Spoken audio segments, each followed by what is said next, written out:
په داسې حال کې چې وروسته له نیمې پیړۍ څخه افغانستان له جګړې راوتلی خلک په دې هیله دي چې څنګه کولی سي خپل وطن ته کار وکړي، څه ډول باید دایمي ثبات ته لاره هواره سي.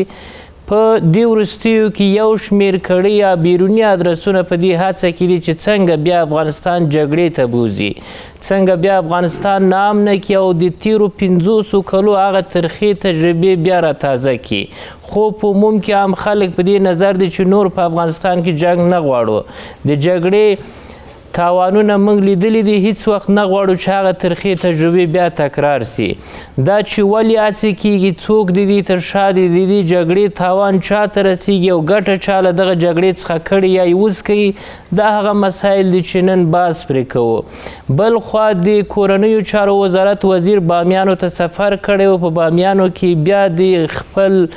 مخالفینو ته هغه اشخاصو ته چې د اوسني نظام سره مخالفت لري غږ یې پرې وکړ چې تاسو کولی سئ چې راسئ افغانستان ته. اوس افغانستان یووالي ته ضرورت لري، موږ باید په ګډه یو ځای د افغانستان د ثبات او بیا رغونې دپاره کار وکړو. دا یې هم وویل چې د دوحې له تړون څخه وروسته چې عفوه سوي، موږ هغه عفوې ته ژمن یو. هغه خلک چې د افغانستان ارزښتونو ته تاوان نه رسوي یا تاوان نه رسوي، کولی سي چې افغانستان ته راسي. دا هغه مسایل دي چې نن په تودو بحثونو کې بحث پرې کوو. په سلامونو مو هرکلی کوم، زه روح الله لیزی یم، راسره 3 تنه قدرمن میلمانه دي. هر یو پخوانی سناتور ښاغلی محمد هاشم الکوزی، بل میلمه راسره دیني عالم او سیاسي شنونکی ښاغلی شیخ سید محسن حسیني، او راسره سیاسي او نظامي شنونکی ډګروال اختر محمد راسخ. د تاسو 3 سرو میلمنو ته ښه راغلاست وایم، خیر الاست پروګرام ته. راسخ صاحب، تاسو یو سفر هم درلود افغانستان ته او دلته مو له چارواکو سره لیدنې هم درلودې. اوسني چارواکي څومره سولې ته ژمن دي او څومره له جګړې څخه کرکه لري؟ بسم الله الرحمن الرحیم. ګران قدره الکوزی صاحب محترم، علیزی صاحب محترم، تاسو ته او تاسو ګران قدره الکوزی صاحب، سناتور صاحب او حسیني صاحب او تاسو د پروګرام ټولو معززو مخورو شملورو زړورو وطن دوستو افغانانو ته او تخنیکي همکارانو ته مو سلامونه او نیکې هیلې وړاندې کوم. وعلیکم السلام. پښتنې پاک له ووایم، تاسو ته بهتره معلومه ده چې افغانان هم د اختر په لمونځونو کې او هم د ورځې 15 کرت چې موږ خدای ته سجده کوله، دا به هم چغې وهلې او دا به هم سجدو کې ویلې چې پروردګاره یې موږ په وطن ورحمېږه، دې وطن کې امن راوله، دې وطن کې سوله راوله، دې وطن کې جنګ جګړه ودروه، د خپل په قدرت ودروه. نور موږ د جنګ د جګړې نه دونه خسته سوي وو چې د قبرستانونه مو دونه لوی شول چې ښارونه مو پرې واړه سول. نو موږ همدغه د خدای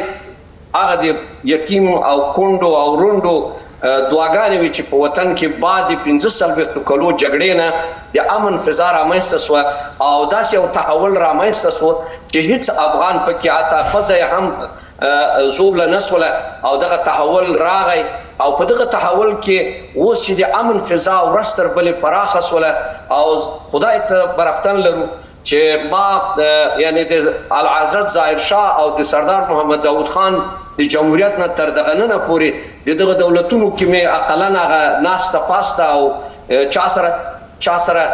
قدمونه پورته کړي دي، مګر والله په بالله د خدای په وحدانیت قسم خورم چې ما په دغه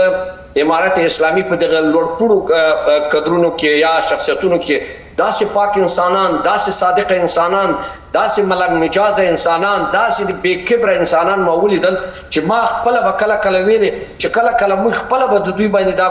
نیوکې کولې، چاله د دوی په لوړو تحصیلاتو به هم نیوکې کولې په نورو خبرو، مګر د دوی دغه احساس د وطن دوستۍ، د دوی دغه د ښکلي پلانونو په لرلو سره دغه هر افغان ته دوی دا په پراخه پیمانه د خپل غېږه خلاصول، هر یو ته احترام کول، دا زموږ په تیرو دولتونو کې نه وو، دا زموږ د تیرو دولتونو په رهبرانو کې نه ول. یو په تیرو دولتونو کې هر رهبر ځان نه یو فرعون جوړ کړی، مګر ما والله په بلا بدون د امکاناتو نه که دا درته وایم چې تر رئیس وزرا پورې دغه چې تاسو ګورئ دغه ملنګ سړی دغه تر دغه موږ وړاندیزونه یا ما لیدنه وسو او د افغانانو د مشکلاتو هغه ټول شیان مو دوی سره مطرح کړله. دغه وزیر خارجه دونه مدبره سړی دی چې زه خپله کله کله به ما ځان سره ویلې چې ولا چې زما ورور د په چوکۍ وای که دومره د احترام او د شفقت او د مهربانۍ او د وطن دوستۍ احساس ولاهي که دغه یعنی د بل چا په وړاندې به یې کړی وای. خو مګر زه بیا دا وایم چې راځئ وطن دولت کې به خلاوې موجودي، دولت کې به مشکلات موجودي، خو لاسونه به سره ورکړو. جګړې هڅې د چا لخوا کېږي؟ څوک په افغانستان کې جګړه غواړي؟ ګورئ جګړه خو دلته په افغانستان کې په یاد نو هم KGB د روسانو جګړه دلته خپله جګړه دلته شروع کړه، هم CIA د خپل جګړې په ترڅ کې د پاکستان په قرارداد باندې دغه جګړه په موږ وتپئ. خو زموږ په منځ کې افغانانو له ادرسه چا راته افغانه جوړه کړله، چا هشګانه جوړه کړه. د اوس دپاره راسخ صاحب اوس څوک جګړه غواړي په افغانستان کې؟ بله اوس څوک د جګړې هڅې کوي؟ څوک یې غواړي؟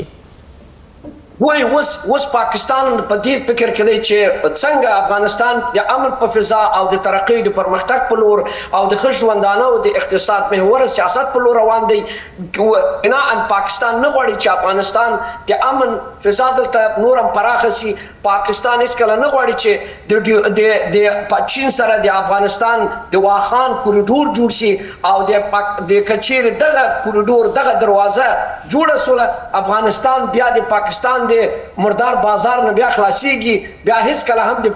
د پاکستان نه وړو ته ضرورت لري او نه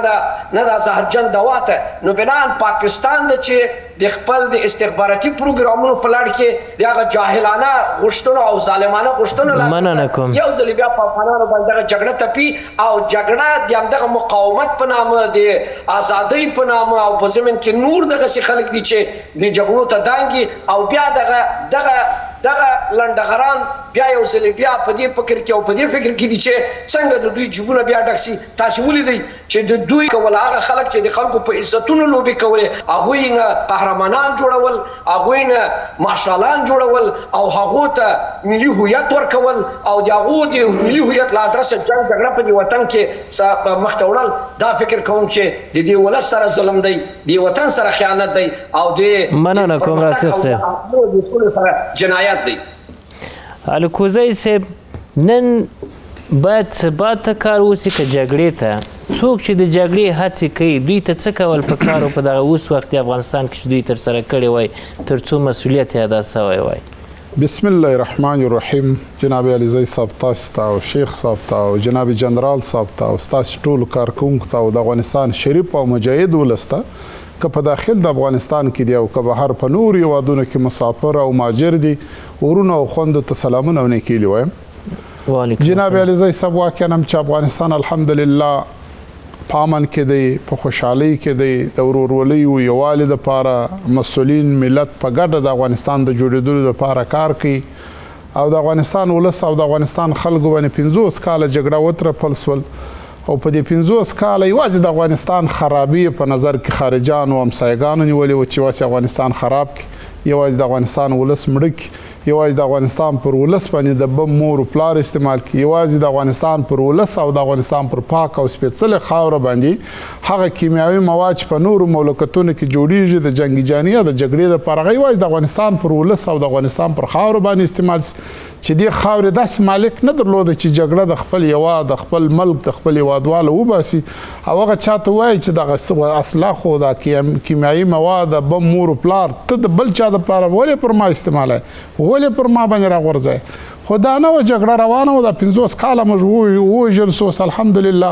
په دې 15 کاله د اسلامي نظام پر راتګ سره د افغانستان ملت ته افغانستان ولس ته احساس د ارامۍ وکړي، د خوشحالۍ وکړي، د امن وکړي، د یووالي وکړي، د قومونو د جوړوالي روغوالي وکړي. موږ تاسو ته دې شاهدان هر ورځ په ولایتونو ولسوالیو کلیو بانډو کې یوازې هغه جوړې او روغې کېږي چې په دې 50 کاله د کورنۍ اعضا یې ځله وژلي، د کورنۍ اعضا یې مړی، ولسوال هم په دې جوړه کې ګډون کوي، وزیر هم په دې کې کوي، والي هم کوي، قومندان هم کوي، قومي مشران هم کوي، علما او شیخان ته قضا ته چې ځي هغه ورته وایي ولاړ شي د جوړې روغې د لارې دا موضوع حل کوي. موږ تاسو ته جرګې ته باید اولویت ورکړو. نو افغانستان ولس د افغانستان خلک په د 50 کاله کې د امن او د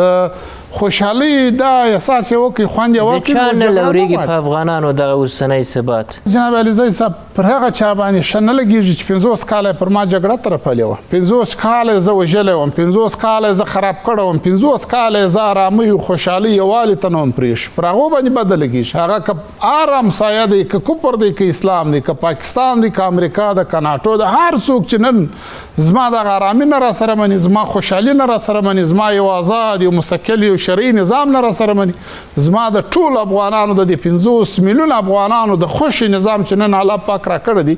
دا نه راسره مني، هغو ته نن زما ارامي او خوشحالي افغانان په دې پوهېږي چې څوک دوی ته ثبات نه راوړي؟ علیزی صاحب د افغانستان ملت اوس که بزګر دی، که ټکي سیوان دی، که سیاستمدار دی، که هر څوک دی هغه نن په دې پوه دی چې پاکستانه زه تا دا 50 کاله وژلی یم او تا پر ما جګړه ترپلې. دا 50 کاله د پاکستان ایسای او استخبارات ولس یې نه شیم. پاکستان کې ښه علما سته، ښه سیاستمداران سته، په ما کې امن غواړي، خوشحالي غواړي،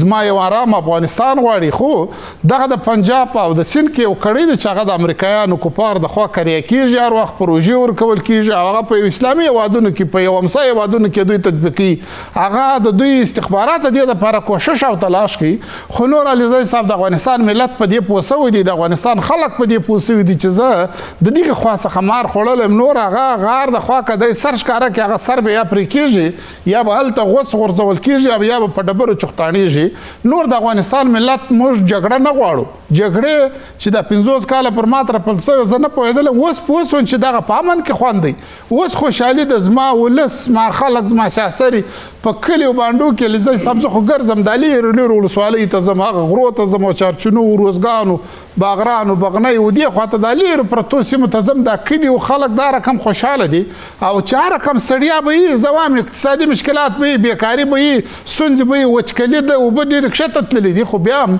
دا د ارم، دا د ارامۍ، دا د یو اسلامي او شرعي نظام چې الله را کړی دی، د افغانستان د خلکو د خوښې نظام دی، آزاد دی، خپلواک دی، دغه یو خوند، یو احساس لري. که سړی وګوري چې ماښام غوښې مې نه دي پخ کړي، دا غوښ یو دغه لري او که ووایي چې نو امن خو ستا وروره نه مې د اکا زوی مړ دی، نه مې د ماما زوی مړ دی، نه مې خورۍ مړ دی، نه مې ورور مړ دی، نه زما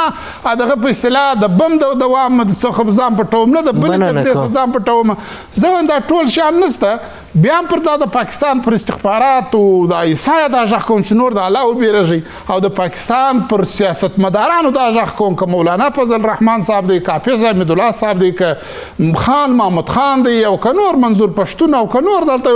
پښتانه دي، ډېر نران خلک دي چې هغه افغانستان کې امن غواړي، د افغانستان کې خوشحالي غواړي، په افغانستان کې شرعي نظام غواړي. زه پر دوی نور هم دا غږ کوم چې وروره نور هم پر دغه استخباراتو، پر د حکومت مو غږ وکړي چې افغانان کرارۍ ته پرېږدي، افغانان خوشحالۍ ته پرېږدي، افغانستان ولس نور پرېږدي، بس دی. دا 50 کاله مو افغانان مړه کړه. شیخ صاحب، یک روشنفکر و یک تحصیل کرده که مردم بر جنگ تشویق بکنه، این چقدر دردآور است برای یک جامعه؟ کسی که او باید خلاف جنگ باشه، خلاف بدبختی باشه، خلاف ازی باشه که حتی یک هموطنش به مشکل مواجه شود. بسم الله الرحمن الرحیم. تشکر و سپاس از جناب والی و مهمانان حاضر در بحث. هر سلام دارم خدمت بینندگان خوبی تلویزیون جهانی شمشاد. در رابطه با سوال شما باید عرض بکنیم که بیش از 5 دهه جنگ در افغانستان برای مردم افغانستان، برای دنیا، برای همه روشن بوده که راه حل اساسی برای افغانستان نیست، برای مردم افغانستان نیست. مردم افغانستان بیش از 5 دهه در افغانستان جنگ را تجربه کرده با عناوین مختلفی. یه وقت با آدرس اشغال روس‌ها و آمریکایی‌ها، تجاوز آمریکایی‌ها یا جهاد در علیه روس‌ها، مسائل دیگری که مطرح بوده. امروز که الحمدلله با پشتیبانی و حمایت مردم افغانستان و با تجاوز 20 سال آمریکایی‌ها و ناتو در افغانستان پایان داده شد و خدمات و زحمات و شهادت و رشادتی که امارت اسلامی، جوانان و مردان غیور شجاع افغانستان و این سرزمین علیه تجاوز آمریکایی‌ها و ناتو در افغانستان انجام داد، 5 سال است که مردم افغانستان نفس راحت میکشند. چرا اینکه یک عده قلیل به نام روشنفکر، به نام انسان‌های تحصیل کرده و فرهنگی و فرهیخته خارج از افغانستان، اینها جوانان افغانستان را، مردم افغانستان تشویق به جنگ در داخل افغانستان میکنه. یقینا کارنامه این افراد و شناسنامه این افراد و کارهایی که اینها در گذشته، در 20 سال گذشته افغانستان از آدرس افغانستان به نام حزب، به نام رهبر حزب، به نام رهبر یک تشکیلاتی، به نام رهبر یک قومی برای مردم افغانستان انجام داده، کاملا برای مردم افغانستان روشن و شفاف هست. 20 سال اینها با همین عناوین جهلی و کاذب افغانستان را به بردگی، به بیبندباری، به فحشا، به منکرات، به هزار تا جنایتی که شما تصور اون را بکنید در داخل افغانستان، اینها به همین عناوین شریک هستند. اگر افغانستان در دوران جمهوریت فاسدترین کشور در تاریخ دنیا شناخته شد، علت و اساس همین رهبران بودند که از آدرس مردم برای مردم حکومت می‌کردند. اگر افغانستان به تجاوز کشانده شد، ناتو و آمریکا داخل افغانستان تجاوز کردند به بهانه‌هایی که دروغ بود. در این بهانه‌ها امروز در اون زمان شما ببینید تمام این مشکلاتی که جوانان ما، مردم ما، زنان ما، دختران ما، ناموس ما، این سرزمین در تمام جغرافیای افغانستان به خاطر سالنگاری، به خاطر همکاری همین رهبران بود که با خارجی ها اینا همدست شدن در داخل افغانستان و افغانستان را به این روز کشاندن. امروز مردم افغانستان، امارت اسلامی، دولت امارت اسلامی با اینمی رشادت و شهادت و جانفشانی که انجام داد، اینمی امنیت را داخل افغانستان به وجود آورده. حالا امروز اینا که باز دوباره دارن در خارج از افغانستان، در کشورهای همسایه یا کشورهای اروپایی، آمریکایی، امروز با شعار میدن و مردم افغانستان رو تشویق بکنن به جنگ علیه امارت اسلامی و دولت امارت اسلامی. یقینا ما به شما اطمینان میدیم، به شما کاملا مردم هم از این موضوع آگاه هستند که دیگه مردم افغانستان فریبی این افراد و این اشخاص را نمیخوره و نخواهد خورد، چون کارنامه اینها، شناسنامه اینها برای مردم افغانستان کاملا روشن است و اینها دیدن اگر اینها لیاقتش داشتن، اگر اینها صلاحیتش داشتن، اگر اینها میتونستن رهبری بکنن، هیچ وقت افغانستان 20 سال گذشته که در اختیار همینا بودن، افغانستان در تحت قدرت همینا بودن، اینا میتونستن برای مردم افغانستان، برای جوانای افغانستان، برای مردم افغانستان خدمت بکنند. مطمئن باشین که این نوع شعارها و این نوع تشویقها هیچ اثری برای مردم افغانستان، جوانای افغانستان نداره و نخواهد داشت. تشکر. درنو لیدونکو دمه لرو. بیا هم بخیر الاست. راسخ صاحب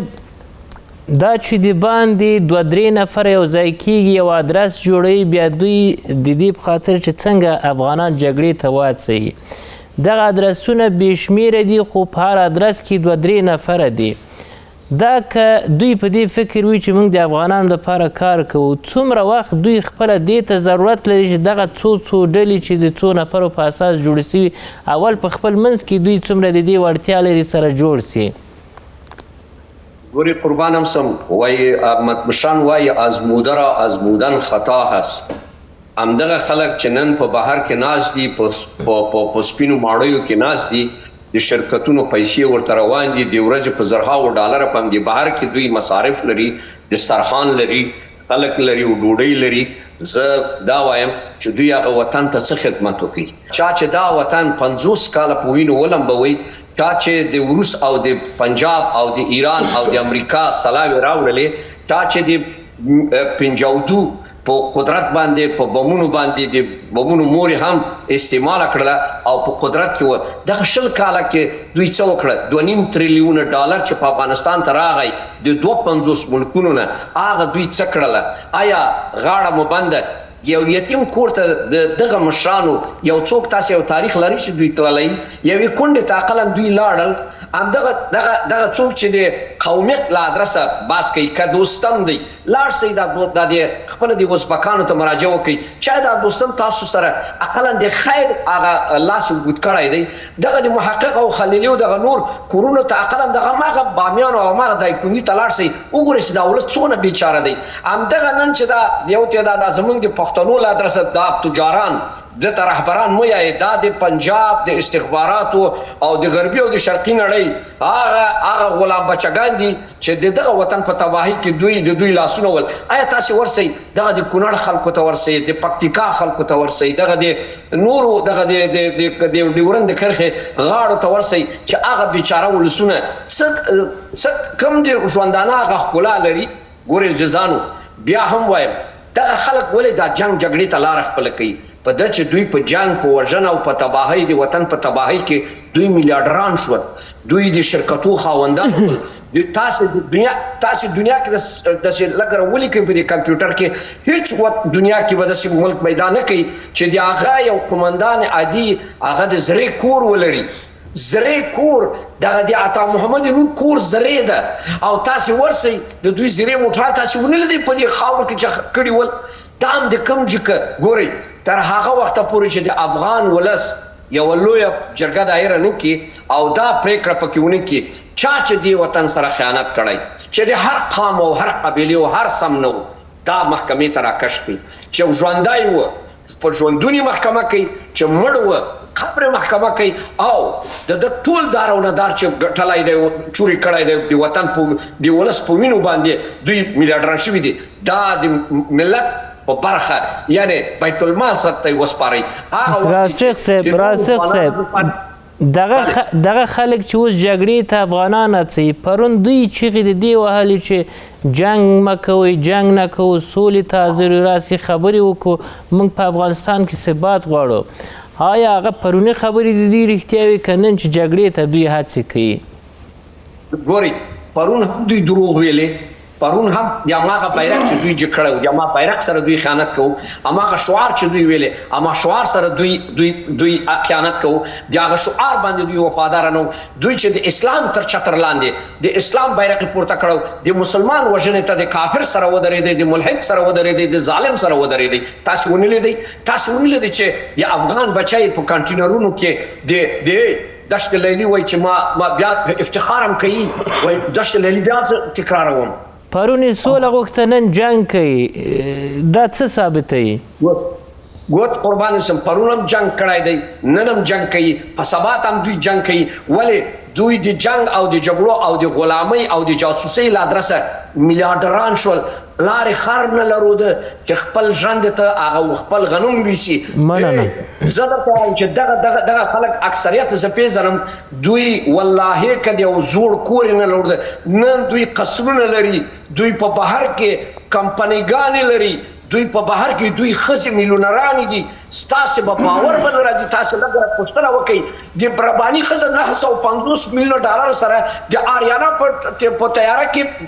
فرانکفورت د آلمان په میدان کې راسېدی آلمان ویل چې کینه نه اجازه ورنکړه ویل والوزوه ویل دا پیسې تاسې د کوم ځای راوړئ او همدغسې طیاره یې پورته سوله او اجازه ورنکړه او بیا لاړه کاناډا ته په کاناډا کې جزیره لري همدغه هر یو دغه د حکمتیار زمن د زوی د لباسونه یې وګورئ دغه د وروره د هر یو دا د سیاف د وراره اوس خو په پغمان چا چور کوي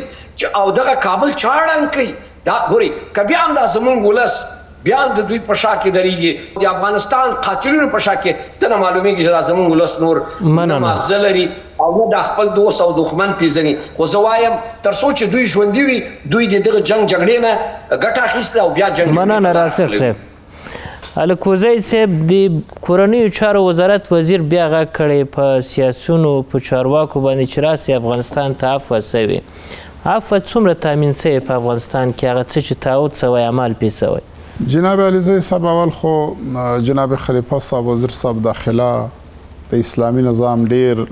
لوړ سړی دی او د ملت په زړونو کې ډیر ځای لري که د جمهوریت خلک دي که عام ولس دی که د امارت خلک دي د ټولو په زړونو کې خلیفه صاحب ډیر ځای لري الله دې ژوندی لري، الله دې د امارت ټولو مسؤلین هم داسې کړي لکه خلیفه صاحب، صدر صاحب، وزیر صاحب خارجه، وزیر صاحب دفاع،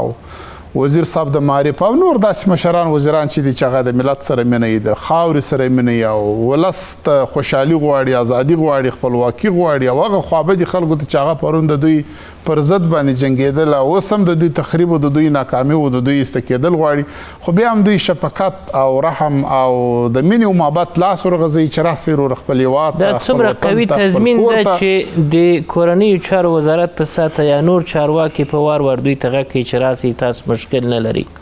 امنیت خو جناب علیزی یعنی دا څومره یو قوي تضمین ده دوی ته چې باید باورمند دي چې مشکل نشته. زه به تاته خبره وکړم د افغانستان ټول ملت په دې پوهېږي، ټول خلک په دې پوهېږي، خو هغه د جمهوریت خلک ډېر دلته اوس وزیران دي، والیان دي، سناتوران دي، وکیلان دي، د جنرالان دي، دا اوس هم په افغانستان کې اوسېږي، هېڅ چاته هم ستونزو مشکل نه دی پیښ شوی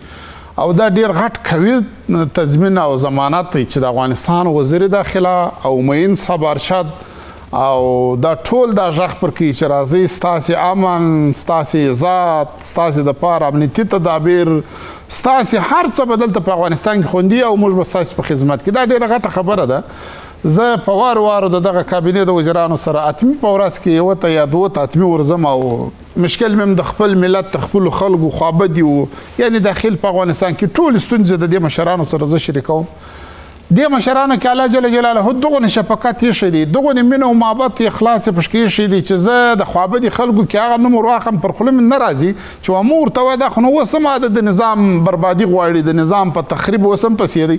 کله چې د هغه نوم یاد شي دغه یاد کم دی وایي د هغه ښه یم، د هغه ته به څنګه زمینه برابره شي چې راسي خپل هېواد راسي خپل کور ته، راسي خپل افغانستان ته. بس دي په جنګ و جګړه و دې شیانو که دا وطن جوړېدلی دا 50 کاله موږ دا جنګونه و جګړې و دا مظلم نه کړل. نور د جنګ ته باید د پای ټکي کېښول شي، نور باید ټول افغانان د یووالي دپاره کار وکړو، نور باید د افغانستان ملت ته جوړېدلو دپاره کار وکړو، نور باید د افغانستان ملت ته یووالي دپاره کار وکړو. په دغه قوي تضمین سره چې امارت وړاندې کوي ولې دوی نه راځي؟ دغه قوي تضمین یا ضمانت چې د امارت مسؤلین و دې خوابدي خلکو ته کوي نو که دی دام ونه مني نو خو د افغانستان د ده ګټو خیر او خوشحالي په دا جګړه او جنګ کې زه بولم. زه هم دغه جنګ او جګړه او خوابدي خلکو او په بهر کې چې ناست یاست دغه ځای نقصې راسته وي چې پلانکی ولسوال، پلانکی وزیر، پلانکی دغه ښه کار نه کوي، دا بد کار کوي. زه هم په بهر کې ته ناست یې دلته راسه داخل افغانستان ته راسه دا مشورې د دې وزیرانو تیم ورکه، قاضیانو تیم ورکه، تا به مشاور وټاکي، مګر په بهر کې ستا ناسته ستا استوګن تا اتمي د جاسوسي کړې په غېږ کې ورلوېږي، که ته نه لوېږي هغه دې په غېږ کې اچي. هر خبره چې په بهر څه افغانستان ته راسته دا د افغانستان ملت نور نه در سره مني. د افغانستان ملت اوس پخوا به چا ولول که شیدو اوس مستي ماتیات کوي، اوس موږ کفارو دا بارانیانو موږ څو واره وټکولو، څو واره دربدره کړو، 50 کاله زه ووژلم. اوس چې هر څوک په بهر کې ناست او ماته د نیک او ښه مشوره راکوي ماته دا در شک لاندې راځي، در سوال لاندې راځي. زه په بهر کې د افغانستان باندې ستا شفقت او مینه او محبت دا د ولس هم نه در سره مني، دا خلک هم نه در سره، ته یې ګاډې په خارج کې ناست دی، ستا پر افغانستان در خلکو یا در ولو وزیر ځان پوه بولې، در تا در نورو سیاسي شنو زه وایم وروره راسه دا مو وطن دی، دغه بهر دغه د باندې د لیرو هېوادونو د منظرې و د شان د هر چا ته خوند دی. شیخ صاحب ته هم خوند ورکوي، د الکوزي ته هم خوند ورکوي. زه ولې د خپل ملت سره یم، ولې د خپلو ولس سره یم، ولې د خپل نظام په حمایت او ملاتړ کې دلته پاته یم، ولې په څه خاطر ماته دا بهر خوا نه راکوي، دا پاریس خوا نه راکوي. دوی ته یوه عمومي اصطلاح ده د وایي تاسو چاپلوسي کوئ. زه دوی ته به دا وایم که ما هره خبره کړې ده او د چاپلوسي خبره حقیقتونه نه ورسره یو ځای مهرباني وکړه راته ووایه. زه په دغو کې ونشته چاپلوسي که زه هم در دغه وزیر داخله چې نن ناست خلیفه صاحب ما ته ستا دغه 50 کاله نظامونه چې تېر سوي دي راویښه در دغه بالا وزیر داخله دغه اوس چې معین ارشد د افغانستان ټول امنیتي مسؤلیت د پر صدر ابراهیم دی د وسیلې او د زغم سړی دی په دغه 50 کاله کابینه کې راوښی د دغه معارف په سر چې پر لګېږي د دغه حبیب الله هغه چې دروازه یې خلاصه ردې شه در دغه وزیر خارجه دی ماته نیک سړی په دې 50 کاله وزیرانو کې راوښیاست، اسلامیت یې په نظر کې ونیسئ، کلتور یې په نظر کې ونیسئ، اخلاص او مینه او محبت څپاوالی اخلاص یې د مسلمانۍ په نظر کې ونیسئ، په دې 50 کاله یې راوښی. در دغه دفاع وزیر د ځوان دفاع وزیر چې ته جنګ ورسره کوې ته جګړه ورسره کوې در دغه دفاع ته بیا د کابینې وزیر راوشی په دې 50 کاله کې زه هم دا خبرې چې ته وایه هغسې دي زه هم د افغانستان ملت ته د افغانستان د خلکو یو وزیر چې دلته راځي د افغانستان پر ملت باندې وزیر داخله کېږي یا دفاع وزیر کېږي یا وزیر خارجه کېږي هغه به د افغانانو وي او که د بهر د خلکو د خوشحالۍ دپاره خپل ځان جوړوي زه هم زما هغه کلتور عنعنات چې زما مچا غازي زما میرویس نیکي زما محمد غزنوي زما هغو مشرانو چې هغه کلتور و عنعنات او ما ته په قرآن او په حدیث کې راستول سوي دي زه هغه ومنم که د دغه انګریزیانو امریکایانو کفار ده ومنم ډېره مننه زه هم نو خو زه مسلمان یم زما ټولنه مسلمانه ده زما کلتور و عنعنات زما نیکهګونه او پلرونه چې څه کړي دي هغه به راسره ومنئ بیا پر د بهر پر خلکو غږ کوم به خلک چې مشکلات لري هغه زما زه نه وایم هغه اغلاظه خلک چې بیا جګړې ته لمن وي بیا جنګ غواړي بیا د افغانستان ملت ته جګړه راسي هغه هم د پاکستان په وژو کې یا د کفارو په وژو کې زه هم دا خوبونه به هغه چې تاسو ته د چاپلوس خطاب کوي څه ورته وایي زه ورته دا وایم چې راسه د دغه وزیر داخله سره به زه ته یو ملاقات ته ورسره وکړه یا د صدر صاحب سره یو ملاقات وکړه یا د دغه وزیر دفاع سره یا د دغه وثیق صاحب سره یو ملاقات وکړه بیا به ته ووایه که تا در ما بهتره چاپلوسي نه کول بیا زه ملامت یم او که دغه ځای ته فیصلې کوې په شي خبر نه یې نو بیا دې دغه خپل خبره دې واخله مننه درنو لیدونکو دمه لرو بیا هم بخیر راست شیخ صاحب حسینی یک کلیپ مستند که دست به دست میره براتون میشنوانم یک بار بشنیم بعد از سر از گپ میزنیم دکتر صاحب یاسین زیا و عبدالستار حسینی با شما با تماس هستم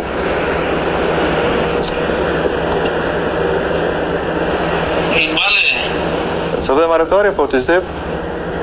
بله من گفتم من از طرف دکتر صاحب یاسین زیا و عبدالستار حسینی با شما با تماس هستم جبه آزادی صحت شما خوب است؟ قربانتان چه سلامت باشین تشکر زنده باشین شما چه حال دارین بخیر هستین انشالله بخیر سلامت باشین انشالله دکتر صاحب خوب است شکر فضل خدا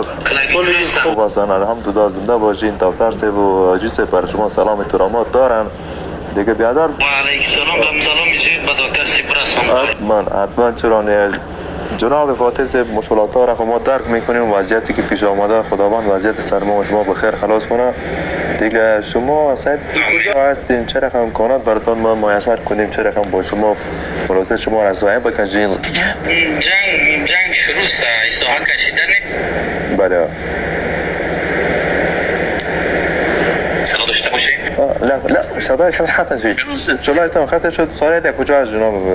فاتح صاحب دمی خط است دیگه دمی خط دوگی است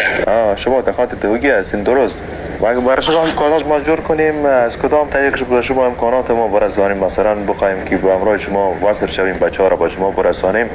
و از طرف دریای 5 از طرف مثلا ولسوالی افتر از طرف زیبا کدام طریق سیستم عمل داره اگر بچه باشن ولسوالی افتر هم بزنن میشوه زیبا کم بزنن میشوه بله که وصل شون از طرف تاجیکستان همیجا دشتی باشک میگن بله از پیل دوگی طرف تا اندیوالو هستن اندیوالوی خدمان پیل شوه مهمات هم برسانه چرک بول هم باشه بکویستا برسانه بله بسیار خوب میشه اگر مسئله همکاری و همدستی باشه مسئله همکاری از ما میخوایم که همراهتان همکاری کنیم و شما را در امو فعلا اهدافی که شما دارین شما کدام جای را تا هنوز گرفتین انشاءالله فتح کردین یعنی که در سنگرتان امکانات کمالاتتان هست نیست چه رقم هست یا چیز باتی تا آخه بسای منطقه بالا هم تو جنگ کدام من خبر دارم من توستای نامحدود ماندن توکل بالا بینیم چی میشه توکل بالا این چه با ادامه داره بله دیگه جنگ به شدت ادامه داره بله دیگه دکتر صاحب بگو اگر امکانات است اگر دیگه همدستی میکنن شروع بکنن خود درست است ما دستگیری است که بزنن افتر بزنن مرکز ولایت بزنن بله دیگه با ما چه امکانات داشته باشه برسونن دیگه شما فعلا چی امکانات نیاز است مثلا از لحاظ تسلیحاتی مرمی و گپا دارین ندارین چه رقم است زیاد است کم است فقط هست هست، در حد اون هست، فقط به ما اکمالات مهمات شود. در ضرورت داریم نیرو هم که باشه، مشکل نیست، نیروی مجهز باشه، دوربینای شب داشته باشن. من همین دوربین شب هم گفتم، من خبر شدم که شما از طرف شب هم امکانات جنگی ندارین و از این خاطر جنگ طرف شب هم هست، لیزری هست، اما با امکانات هم باشه، مجهزتر باشه بهتر. بخی سعید چشم اگر میتونه دفعتا نمیره عملی کنیم. چشم ما برای شما حتما ما همین عملی میکنم. چشم ما فقط امروز از اینا گفت میشارم حساب معلوم کنم و همین شمالیتان فعال باشه که ما از این طریق شما با شما معاین شویم. واسطانی واتساپ فعال است، واتساپ دکتر سیب بگویم واتساپ فعال است، دولت که باشه واتساپی اندیوالگمون موحد هم که هستیم فعال است. بیشتر گپ زدیم. بله سلام علیکم. سلام علیکم سید شیخ صاحب، این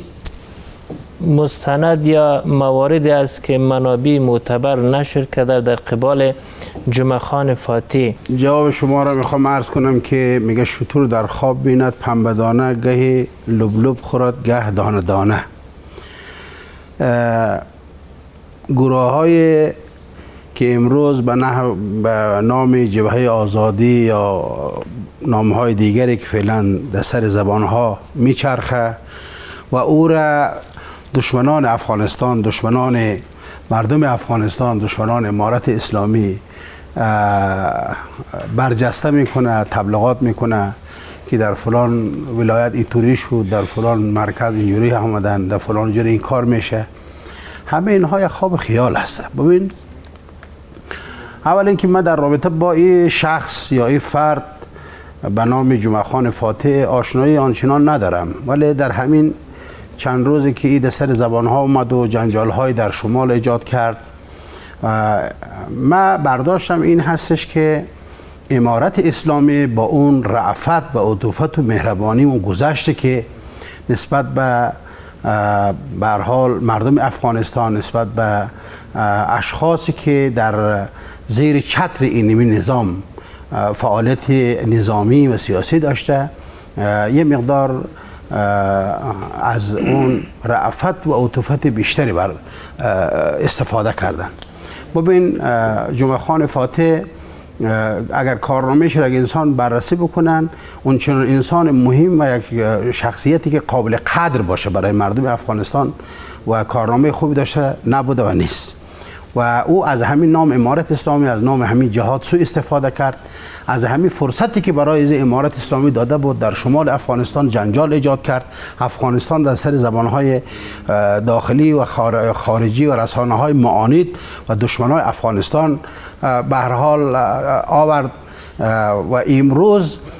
اگر دشمنای افغانستان، مخالفین افغانستان، تمام کسایی که به تحت عناوین مختلف گروه های که اونا در داخل افغانستان فعلا میگن نیروهای ما هستن که نیست، یقینا ما اگر هم باشن به صورت بسیار مخفیانه در کوه‌ها و در جاهای صعب العبور هست. خدمت شما که عرض شود، او قدرت و توانای امارت اسلامی را اینها هنوز درک نکردن. امارت اسلامی چقدر متوجه است به همچون مسائل که نمانه کسی ناامنی را ایجاد کنه؟ من اینجوری امروز عرض میکنم به شما، من دشمنای افغانستان بدانه، هم همسایه‌های ما بدانه و هم کشورهای خارجی باید بدانه که افغانستان امروز تبدیل به یک قدرت شده. امروز افغانستان که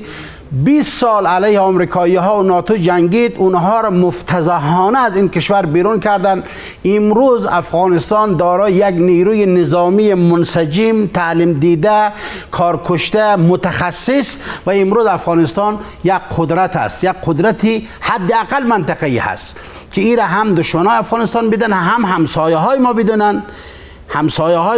و هم کشورهای دنیا بدونه که امروز افغانستان 10 سال قبل نیست، افغانستان دوران جمهوریت نیست، افغانستان دوران گروه های جهادی نیست. امروز افغانستان است که تمام جغرافیای افغانستان در اختیارشه. نیروهای نظامی و انتظامی استخبارات افغانستان به شدت امنیت افغانستان را ناکنترل میکنن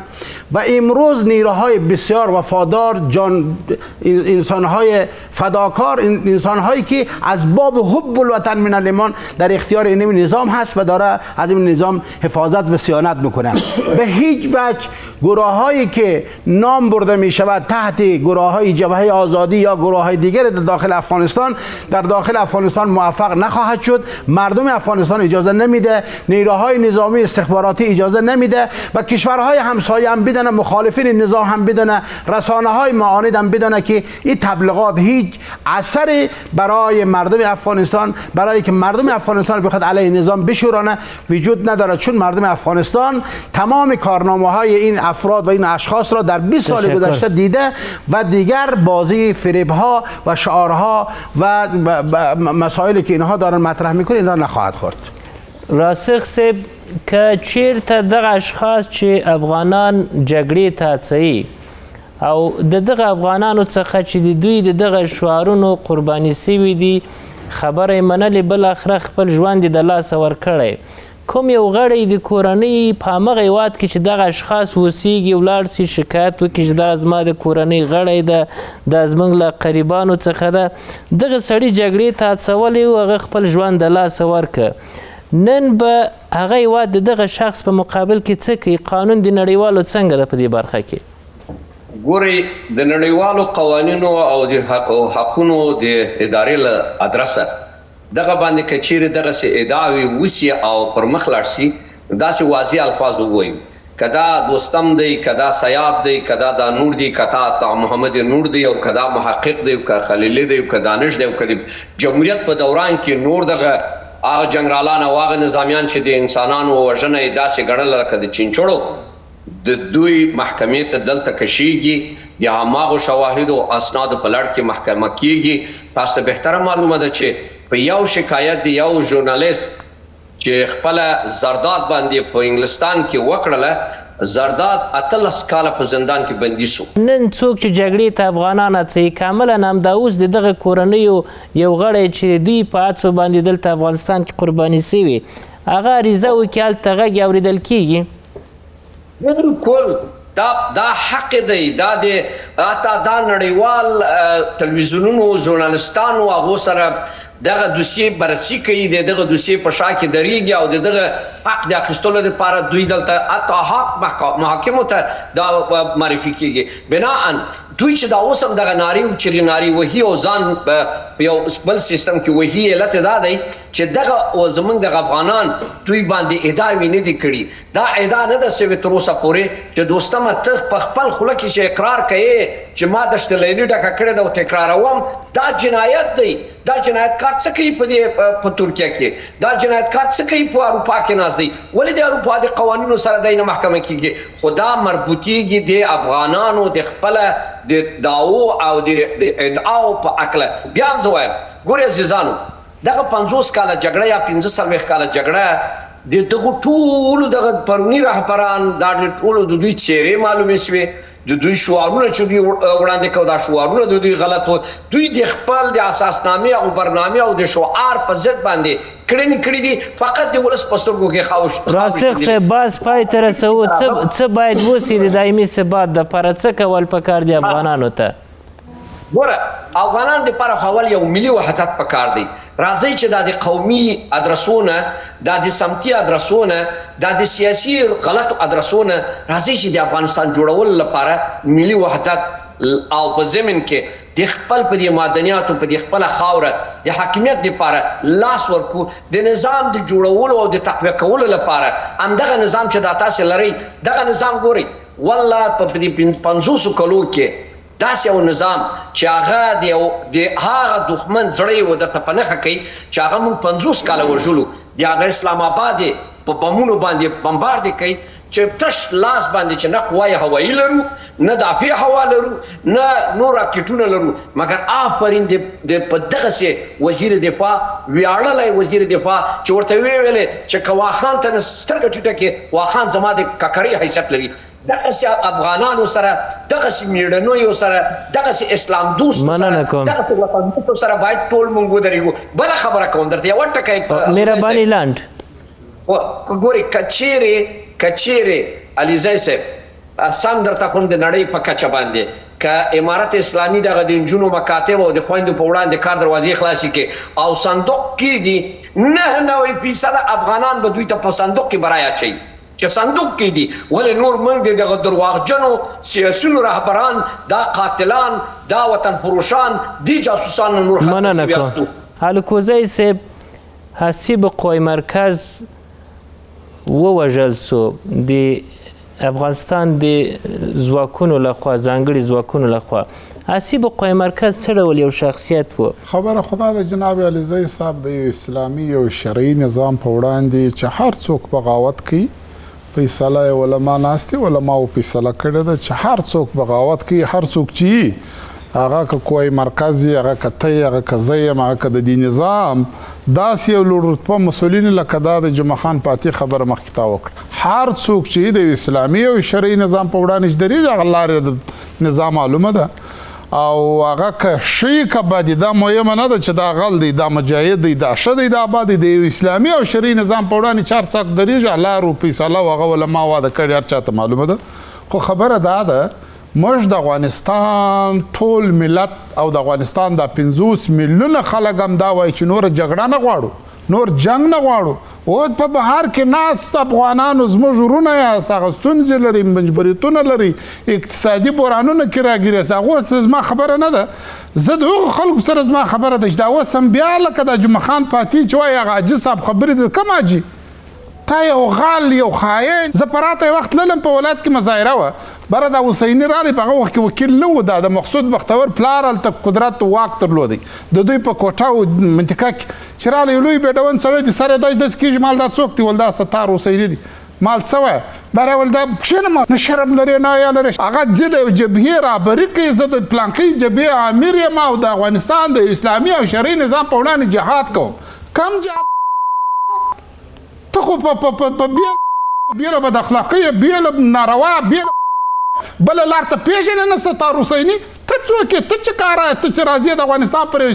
یو اسلامي او شرعي او مستقل نظام باندې ته جهاد اعلانوې کم جهاد ستار حسیني په تاسو باندې هم تورونه پورې زه وایم په هغه وخت کې ده ویلي وه دا خبره کړې وه چې هغه وخت کې د ټوپکیانو په لوی لارې باندې کښېنولي وه د هلمند یو سړی په وژلو ما جوړه ور وکړله چې دا جوړه ورکړي دا روپۍ ورکړي دا روپۍ نه ورکولې د جوړې خلک یې موټروانې پر 100 افغانۍ وژلي وو د دغه څه ده په دغه کې پورته کوي چې دا خبرې واوره او تا دې را بوشه کومې خبرې مننه کوم تا خو زما د هلمند و کندهار لار پاټک دې جوړ کړی خلک دې وژل هغه جوړ یم د ولسي خلکو وکړه روپۍ نه ورکولې هغه د دیات مننه الکوزی د ظالم بلې خواته بوتله اوس بیا ورته وایم د افغانستان ملت ته وایم د افغانستان ولس ته هم رښتیني خلک به د خپل نظام سره د خپل ملت سره به غله فاسدین به بیا د جګړې او د جنګ کوښښ او تلاشونه کوي په بهر کې به تښتېدلي در خپل معاینه او در خپل زوی ملت او افغانان به په دې افغانستان کې پرېښي